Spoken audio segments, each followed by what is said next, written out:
Hello guys, welcome back to my channel once again. Hope you are doing well and visiting first time do subscribe it. अगर आप मेरे channel को first time visit कर रहे हैं आप इसको सब्सक्राइब कीजिए.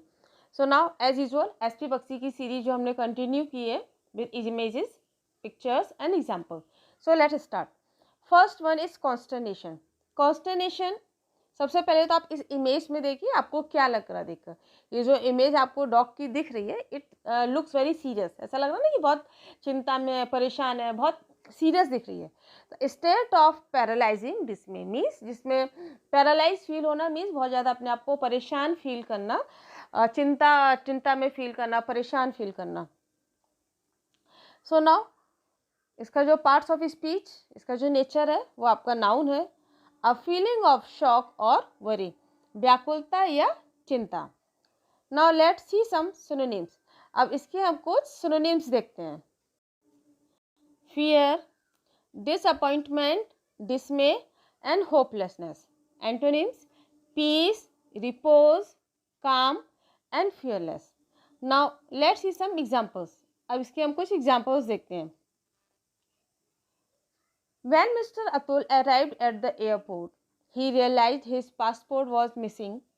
He felt a wave of consternation wash over him. जैसे ही मिस्टर अतुल एयरपोर्ट पर पहुंचे तो उनको लगा, उन्होंने रियलाइज़ किया कि उनका पासपोर्ट जो है वो मिस हो चुका है. सो अ वेव ऑफ कॉन्स्टर्नेशन मीन्स उनके ऊपर जो चिंता की, भय की जो वेव थी वो उन पर वॉश ओवर होगी मीन्स वो एकदम से परेशान हो गए.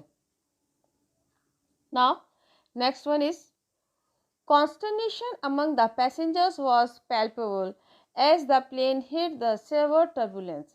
Here you will see severe, S-E-V-E-R-E, R is silent. So you will not pronounce it as a severe, you will pronounce it as a severe. Severe turbulence, turbulence means disturbances. So consternation among the passengers was palpable. Palpable means जिसे स्पर्श किया जा सके, मूर्त जिसे आप touch कर सकें. तो कॉन्स्टर्नेशन जो पैसेंजर जैसे ही जो प्लेन जो था उनका जैसे ही हिट हुआ कुछ उसमें डिस्टर्बेंस आया, परेशानी हुई तो लोगों के फेस पर, पैसेंजर्स के फेस पर जो कॉन्संट्रेशन, चिंता जो थी वो आप क्लियर रूप से उसको देख सकते थे. Now you will see this pronunciation also.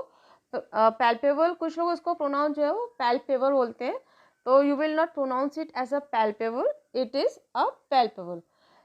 एक या दो बार आप इसको प्रोनाउंस करेंगे it will be correct. Now next one is the rising crime.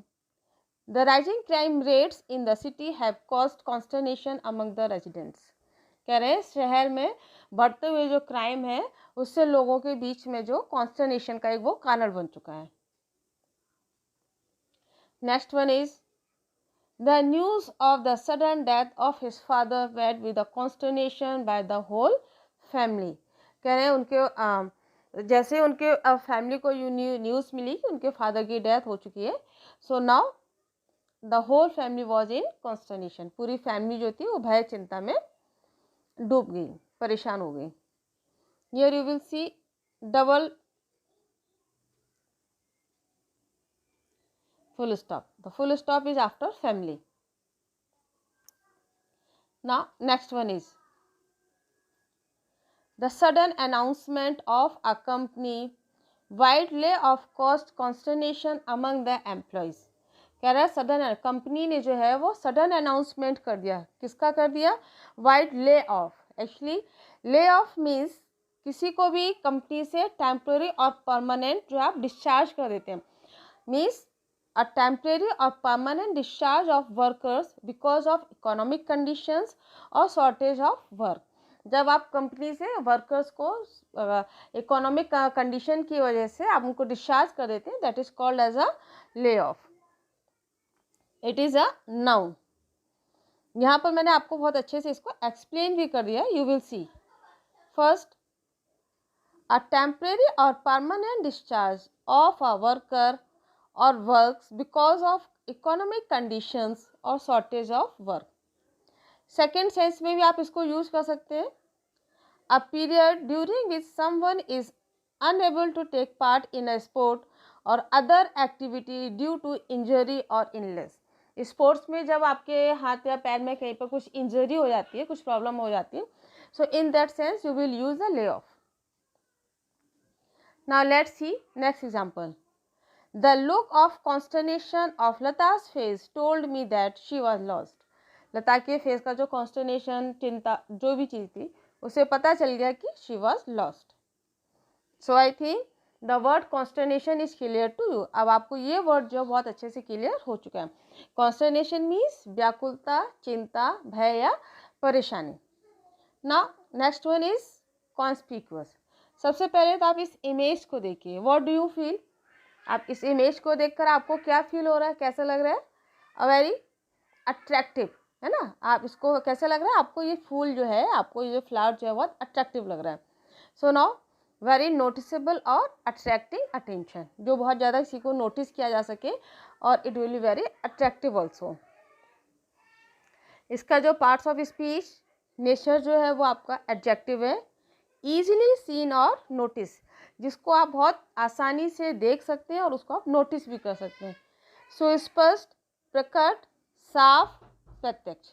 Now it sounds like conspicuous. Parts of speech, इसका नेचर जो वो एडजेक्टिव है. Now let's see some synonyms. अब इसके हमको सिनोनिम्स देख लेते हैं. Distinguished, prominent, obvious and visible. Antonyms: concealed, obscure, hidden and unapparent. Now let's see some examples. कुछ examples देखते हैं. In addition, the individual nematodes had conspicuous oval bodies. कह रहे हैं in addition, जो individual nematodes होते हैं, nematodes means nematodes are a diverse animal phylum inhabiting a broad range of environments. Nematodes क्या होते हैं? वो एक ऐसे एनिमल्स होते हैं जो आपको हर जगह मिलेंगे. Means you can see them in the water also, you can see them on the land also. आप उनको जल में, पानी में, वाटर में, प्लेन में, हर जगह उनको देख सकते हैं. And they are known as a round worms. वो राउंड वर्म्स भी कहलाते हैं. Now you will see in this picture. आप इनको इस पिक्चर में बहुत आसानी से देख सकते हैं, जिससे कि आपको ये समझ में आ जाए. ये देखिए, ये जो है ये आपके नेमाटोड्स हैं. ठीक है, नेमाटोड्स और राउंड वर्म्स, इन्हीं को हम लोग नेमाटोड्स बोलते हैं. And they are known as a round worms also. Now see next example. One issue which is conspicuous by its near absence is that of music video. कह रहे जो मेन इशू जो सबसे ज़्यादा कॉन्स्पिक्यूअस था, means जो सब लोग उस चीज़ को नोटिस कर रहे थे, that was the absence of music video. Now next one is they reinvested in trades and indulge in conspicuous consumption at home. Conspicuous consumption means symbol of wealth like luxury, brand labels on clothing. जो बहुत luxurious जो खर्चे होते हैं, so they are called as a conspicuous consumption. They reinvested in trades, उन्होंने trades में बहुत ज़्यादा री इन्वेस्ट किया. And indulge in conspicuous consumption at home. Next one is Abhyudaya has conspicuous errors in his maths homework.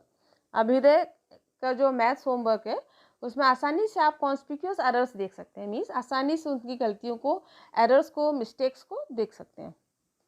Next one is the statue of unity is one of the conspicuous buildings in the world.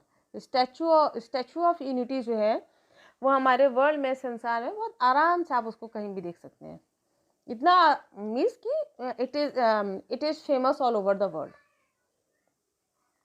So now I think the word conspicuous is very much clear to you. अब आपको ये word बहुत अच्छे से clear हो चुका है. Now next one is consolidate. Consolidate means combine करना, इकट्ठा करना, एक साथ करना. दो या दो से ज़्यादा जो ऑब्जेक्ट्स और एसेट्स होते हैं उनको मिलाकर एक करना. Now parts of speech is a verb. To combine assets, liabilities and other financial items of two or more entities into one. दो या दो से अधिक वस्तुओं को जोड़कर एक बनाना या उनको संगठित करना, that is called as a consolidate. So now let's see some synonyms. अब इसके हम कुछ synonyms देखते हैं.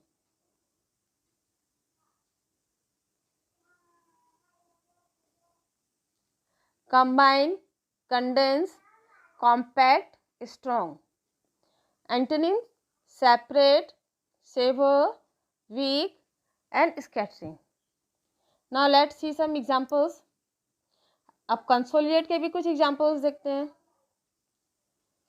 His cynicism lies in his willing abuse of others to his superiority over them. कह रहे हैं उसकी जो cynicism है, cynicism means दोष पारदिशा, जिसको दोष दर्शिता जिसको हम लोग बोलेंगे, मीन्स जब वो किसी को अब्यूज करता है तो he thinks that he is superior over them, तो वो उसमें अपने आप को बहुत सुपीरियर समझता है. तो his cynicism lies in his willing abuse of others to his superiority over them. Next one is a movement is pioneered by men of words, consolidate, materialized by fanatics and consolidated by men of action. ठीक है, man of words, ये जो man of words means, यहाँ पर आप ये जो man of words देख रहे हैं, man of words means who can be trusted, who keeps promises, means जिस पर आप विश्वास कर सकते हैं और जो अपने प्रॉमिसेस को, अपने वादे को हमेशा कीप कर, मीन्स उनको पूरा करने की कोशिश करते हैं. Consolidate, materialise by fanatics and consolidated by man of action. And pioneered, pioneered means सबसे पहले खोजना. तो जो मूवमेंट इज पॉइनियर, मूवमेंट जो है सबसे पहले क्यों खोजा गया था? Just because of man of words, उन लोगों को कंसोलिडेट किया गया था, जो who always kept their promises, जो हमेशा अपने प्रॉमिसेस को, अपने वादों को पूरा करते हैं. Materialised by fanatics and consolidated by man of action. Man of action means who always in action, जो हमेशा एक्टिव रहते हैं. So now next word is abhyudaya is going to consolidate. Here you will correct this spelling. Here consolidate हो गया, please correct it. Consolidate, consolidate, consolidate,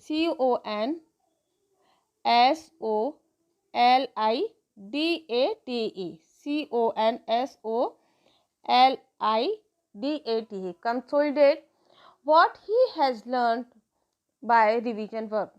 कुछ misprint हो गया by mistake. Abhyuday is going to consolidate. Abhyuday is going to consolidate what he has learned by revision work. Abhyuday ने जो कुछ भी आज लर्न किया हुआ है उसको वो कंसोलिडेट करने जा रहा है, या वो कंसोलिडेट करेगा उसको. Now next one is she hoped that marriage would consolidate their relationship. उसको ऐसी आशा है, वो ऐसा सोचती है कि मैरिज जो है वो उसके रिलेशनशिप को कंसोलिडेट कर देगी. Next one is manufacturing has been consolidated into a fewer plants world wide. ये मैन्युफैक्चरिंग जो है, जो पूरे वर्ल्ड वाइड में जो प्लांट्स, आपके जो प्लांट्स इन द मीन्स जो आपकी फैक्ट्रीज वगैरह जो होती हैं उनको उन्होंने कंसोलिडेट कर दिया, कुछ ही प्लांट्स में. Now next one is so I think the word आपको कंसोलिडेटेड जो वर्ड है, कंसोलिडेट मीन्स इनको इकट्ठा करना, संगठित करना, दो या दो से अधिक चीज़ों को जोड़कर उनको एक बनाना. So I think the word is clear. Next one is consequence. Consequence means परिणाम, नतीजा, फल और प्रभाव. नाउ लेट्स सी इसका नेचर. जो पार्ट्स ऑफ स्पीच है वो आपका नाउन है. Something that happens or follows as a result of something else. Formally अगर आप इसको यूज करेंगे तो as a importance. Now let's see some synonyms. अब इसके हम कुछ सिनोनिम्स देखते हैं. effect, outcome, repercussion, result. Antonym, origin, start, beginning and incipient. So now let's see some examples. अब इसके हम कुछ examples देखते हैं. Abhyuday is ready to accept the consequence. Abhyuday जो है वो रिजल्ट को, परिणाम को देखने के लिए वो रेडी है. Next, wisdom consist of the anticipation of consequences. कि हमारी जो विजडम जो होती है वो हमारे consequences, anticipation of consequences means, anticipation होता है कि किसी भी चीज़ को पहले से ही समझ लेना, पहले से ही समझ लेना इन द सेंस कि आप प्रेडिक्शन, इसके लिए हम एक वर्ड यूज़ कर सकते हैं प्रेडिक्शन, कि हमारी बुद्धिमत्ता, हमारी समझदारी इसी में होती है कि हमारी जो घटनाएं होती हैं उनको हम पहले से ही उनका प्रिडिक्ट कर सकें, उनको हम पहले से ही समझ सकें. ठीक है, ऐसा नहीं कि हमारे सिर पर जब हथौड़े बजने लगे तभी हमको पता चला कि हमारा सिर फूट रहा है. हथौड़े देखकर अगर हमारी तरफ आ रहा है तो हमें समझ लेना चाहिए कि शायद ये मेरे सिर पर भी फूट सकता है. Next one is, how much more grievous are the consequences of anger than the cause of it. कह रहे ये घटनाओं का जो इतना ग्रीवियस जो हो गया था, इतना खतरनाक जो हो गया था, ग्रीवियस हो गया, तो जितने इसके रीजंस नहीं थे उससे ज़्यादा ये कॉन्सिक्वेंसेस जो था वो ग्रीवियस हो गया. Now next one is, wisdom is a kind of knowledge. It is the knowledge of nature, career and consequences of human values. कह रहे हैं विजडम जो है अ काइंड ऑफ नॉलेज, एक तरह की एक नॉलेज होती है, and it is a knowledge of nature, career and consequences of human values. Now next one is, the consequences of our actions are always so complicated, so diverse that predicting the future it is very difficult business indeed. कह रहे consequences of our actions, हमारे actions, हम जो काम करते हैं उसके consequences जो वो इतने कॉम्प्लिकेटेड होते हैं, सो डाइवर्स होते हैं कि दैट प्रेडिक्टिंग द फ्यूचर, उससे हमारे फ्यूचर का पता किया जा सकता है. And it is very difficult business, लेकिन रियल में it's very difficult. So I think the word is clear. आपको ये कॉन्सिक्वेंसेज जो वर्ड है वो आपको क्लियर हो चुका है. Now next one is consent. Consent, agree, permit, accede and assent. And its antonyms, object, disagree, dissent and differ. Now let's see some examples. कुछ examples देखते हैं. Parents had to given their consent to the operation. कह रहा है consent means अपने विचार बताना, अपने ओपिनियंस बताना, that is called as a consent. Parents had to given their consent to the operation. Next, silence implies consent. Next one is, Vanda interpreted her brother's silence as his consent.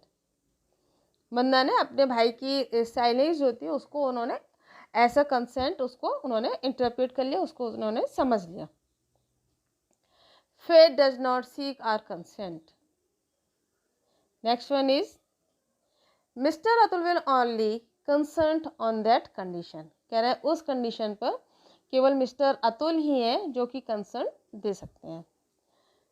So I think अभी तक हम लोगों ने जितने भी words को समझा है, उनके एंटोनिम्स एंड सिनोनिम्स देखे हैं, कि वो हम लोगों ने with examples, with picture and with images हमने देखा है.